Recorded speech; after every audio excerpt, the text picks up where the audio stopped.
How to activate debit card HSBC. Activating your new HSBC debit card is straightforward. There are two primary methods. First, using an ATM. Locate any HSBC ATM. Insert your new debit card. Enter the personal identification number, or PIN, mailed to you separately by HSBC. Do not confuse this with any temporary online password. Once your PIN is accepted, perform a simple transaction, like a balance inquiry. This confirms your card's activation. Second, via phone banking. Find the activation number printed on the sticker attached to your new card or on the official HSBC website.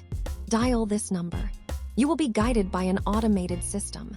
Be prepared to verify your identity using details such as your date of birth and account number. Follow the prompts to complete activation. Always have your card and the separately mailed PIN ready. Your card will remain inactive until this process is complete. For more critical knowledge, subscribe to Learn Mode Lab.